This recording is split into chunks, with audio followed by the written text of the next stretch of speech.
I'm a man of 25 years old who is not from the U.S. I don't want to talk about the law because I already know where I stand on that. For background, my dad married his now wife when I was 15. You could tell she wasn't close with her own daughter because she was so pushy with me. After a few months, I moved in with my biological grandfather because my dad did nothing. When I was 17, my grandfather died suddenly, and all of his things went to me. Instead of moving back in with them, they moved in with my dad. When I was 18, I left to go to college. Every few years I go back home. They can stay there for free as long as they don't get in my office room for Grandpa. There are 4 rooms in the house. He called me and told me to clean my room. Because they are going to use it as a nursery, it looks like my dad's wife called his daughter because she is pregnant and doesn't have a place to stay. I told him no and reminded him that the house they were living in is mine, and that they shouldn't mess with the rooms unless they want me to kick them out. I told them there was a room available for her, but he said it was too small for both of them. I told them they could go back to his place if they had a problem. She could use my room there, but I'm not sure if he still has the house. I think I've been more than fair, but my uncle, my dad's brother, who doesn't get along well with my dad, called me to tell me to think about it and not kick them out. So I want to know if I'm wrong. Let's look at the top comments first, then read the updates. Not wrong? It's your house. You let them stay there rent-free on the condition that they don't touch those 2 rooms. I think that's more than fair. They are getting a little overly comfortable with what you are so generously allowing them to do. Even if they agree to back off of this, I think it's way past time they start paying you for living in your house. Make it abundantly clear you are doing them a favor by allowing them to live there. Another option is to have OP move out. They pay rent and sign a lease, agreeing everything will be returned as was, like a regular lease. But the current agreement is what it is. Not wrong, OP, not the idiot. Talk about kicking a gift horse in the mouth. They stay for free, so they are banking all that money. They have one rule, to not touch these 2 rooms. They invited someone to live with them, I'm going to guess without permission, and only call to ask you to move your things from your house. Wow. Just wow. The audacity of those people. If I were you, I'd task someone that you hire each week or month to make a visit to the property and report back to you. I actually had someone who went to the house every month to check the rooms for me when I was in college. It stopped because of the bug and never asked her again. I'd ask her to start doing it again. Yes, start it up again when you told him no and reminded him you own the house. How did he act or say? Next time, remind him he does not pay rent, and you could rent it out for actual money if you wanted to, but you do not because you prefer your room to be left alone. So if you have your room disturbed, you would probably just rent it out. My father didn't like it but told me to think about it, and that's it. Grandpa's house is the only property I don't want to rent, not only because of my room but for Grandpa's office. It's a thing of beauty, and it has a mammoth of a desk. It would be a nightmare moving it. Here's the first news. The day I wrote the original post, I called Mrs. Lewis to accompany me to the house to deal with this in a civil manner. Well, Saturday, we went early in the morning with the paperwork. Once we arrived and I tried to open the door, I got the pleasant surprise that my father had changed the locks. Big mistake. We talked through the door, and he told me that until I changed my mind, he wasn't going to let me in. I told him that I wasn't planning to kick them out and I was there to solve this the right way, but if he wasn't going to let me in, I was going to do it my way. He still didn't let me in. On my way to the police station, my uncle called me and said that my father called him in order to make me change my mind, but he wasn't going to do it and will support whatever I decided. In the police station, Mrs. Lawyer explained the situation to them, and they came with us so I could evict them without issues. Once there, the police spoke to them and told them they had to let me in and get their things out as soon as possible. I even hired a moving truck for them. My father tried to fight, saying that he sold his house and doesn't have a place to go, and he also claimed that he was the rightful owner, but he doesn't have any paperwork to prove it. In a last attempt, he brought up the fact that my stepsister is pregnant, but unfortunately for them, she is in. The early stages, and it doesn't matter either way. After their circus was over, the removal of their things was quick. Most of the things in the house are mine, except for the things they have in their room and my stepsister's stuff. I'm currently in the house and plan to stay here for the next few days. I have changed the locks and I'm installing security cameras. I talked to my girlfriend about moving here, and she's more than happy to do so. I'll also going to talk to my boss about the possibility to work from home, but it's not a real problem if I can't. Without having to worry about the house, figuring out the rest is easy. That's pretty much it. I think I covered everything. Thank you for taking your time with this mess. I used to call family. I love happy updates. Everyone does. I'm glad you live in a country where it was even possible to remove your father and his family from your house. In Canada, these kinds of situations usually fall in the tenant's favor. If you don't mind me asking, which country are you from? I'm curious to know because the cops were really helpful in your case. Ours would have asked to take the matter to the landlord and tenant board law. I prefer not to say the country, but it is located in America, and we don't have that kind of thing over here. Here, as long as you have the legal papers in your name, things will go your way. If my father had at least one bill in his name, I would probably have to start a legal process, and things could have taken longer. But the result would have been the same, because everything was in my name, and I was paying everything. He had no case, and everything was quick. In fact, even if he had something in his name or a proper contract in place, he can't change things without my permission, or keep me from accessing them. He did both. The police could have used force without going through the legal process, which is what I wanted, but I didn't because my lawyer told me to. I'm so glad you handled this so calmly and logically. You should teach a class on how to be an adult. I'll keep following you, though, because I really do. I don't know. I'm just trying to do what my grandfather taught me. But thanks for the compliments, and I hope this is the last of my problems with him. The house was the last thing that was keeping us close. How did they take it? I assume with a lot of profanities. I looked from afar, but he didn't like it and was scared, worried because the police and my lawyer were there. My lawyer did the talk. She was the one who told me what I wrote in the post.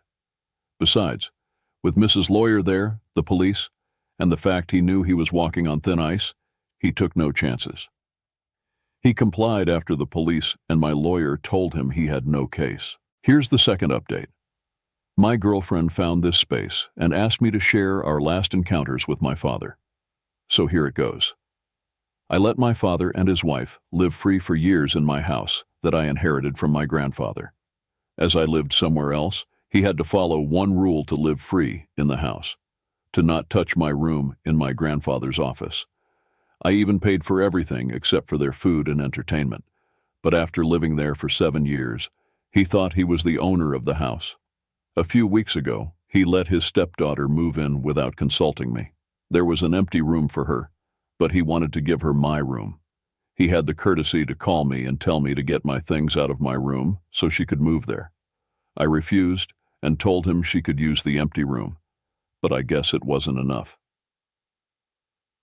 I went to the house only to find that he changed the locks and was not going to let me in unless I agreed to what he wanted. Long story short, I kicked them out. Lawyer and police were involved. I thought my father's misdeeds were over, as the house was the last thing that was keeping our relationship alive.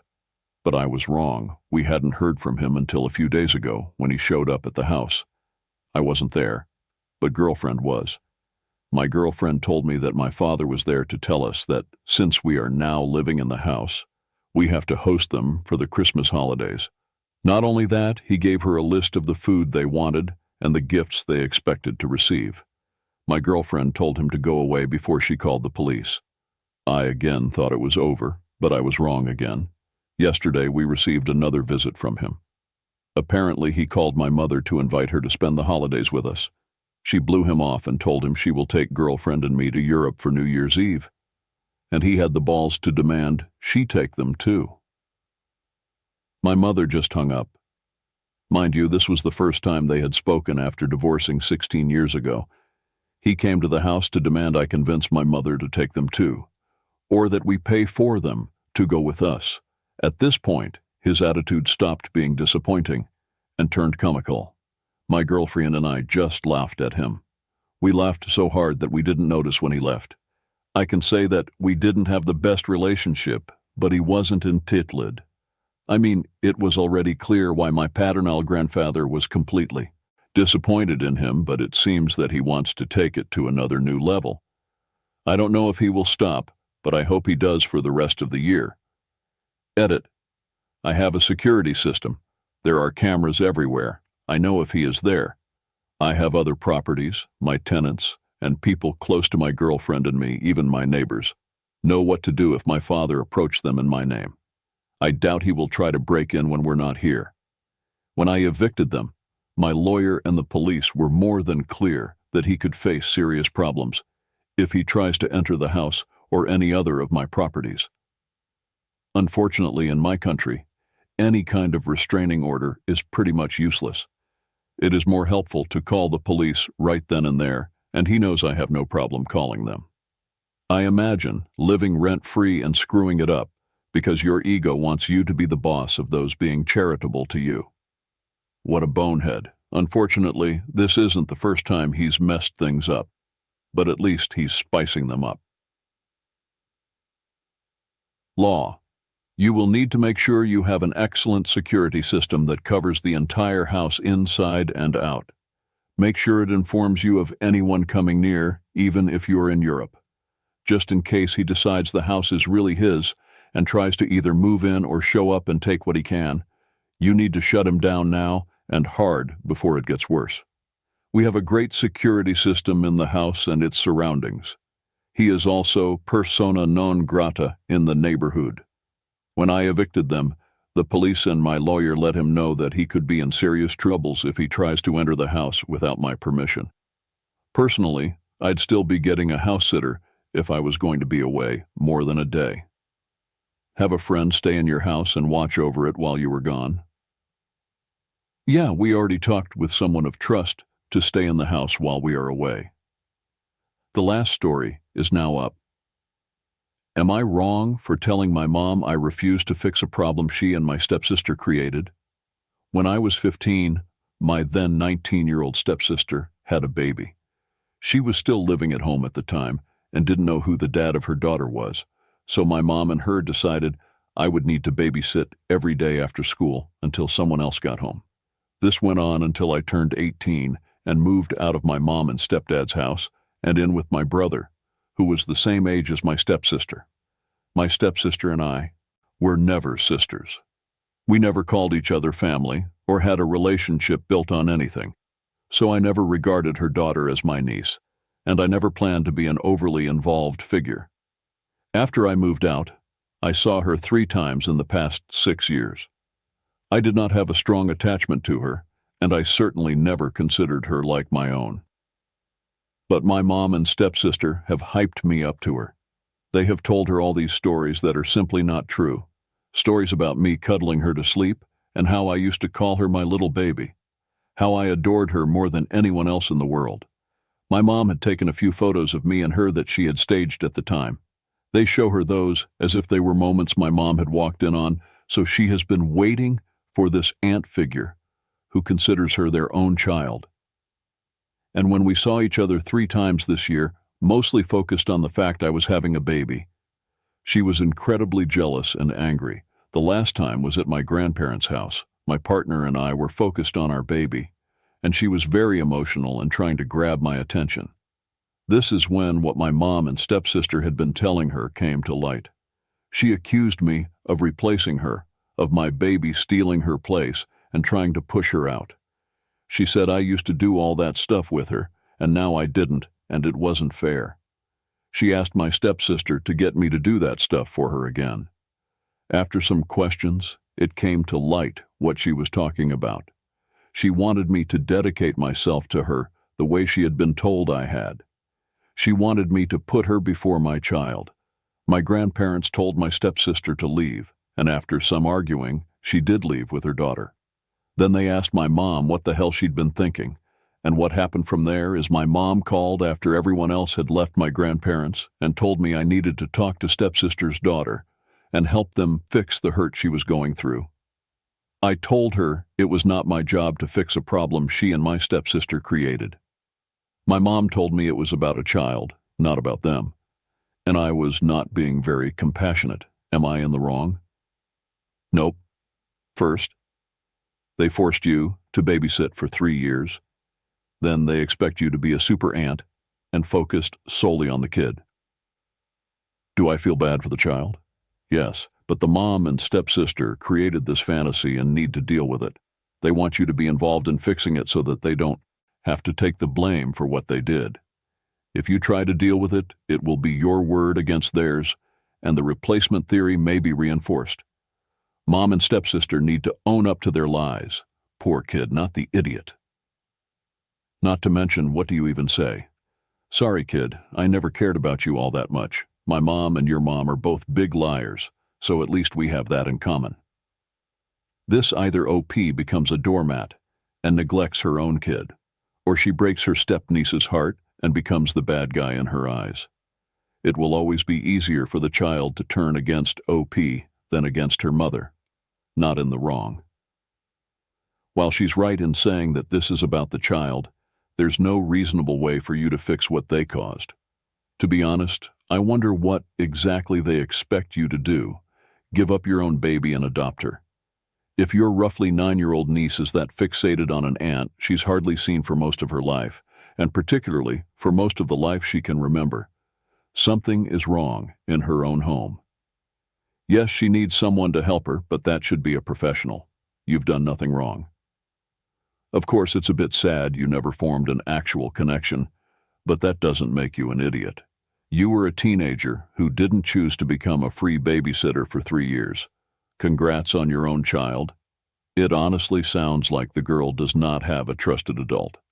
Nothing excuses her horrible behavior, but I suppose it's like kids who wish for their real parents to come rescue them. However, it's simply insane that a 9-year-old child expects to be coddled over a literal infant. I was expecting her to be much younger with that attitude. Maybe not if stepsis and OP's mom were neglecting the child's emotional needs or not prioritizing her properly, which feels very likely since OP loved to do X with you, could easily become a way to avoid doing X. While telling her those stories about OP, it can be that OP had become this mythical being that would prioritize her, make her feel special, and be there for her. 9-year-olds still can't express themselves or do emotions well.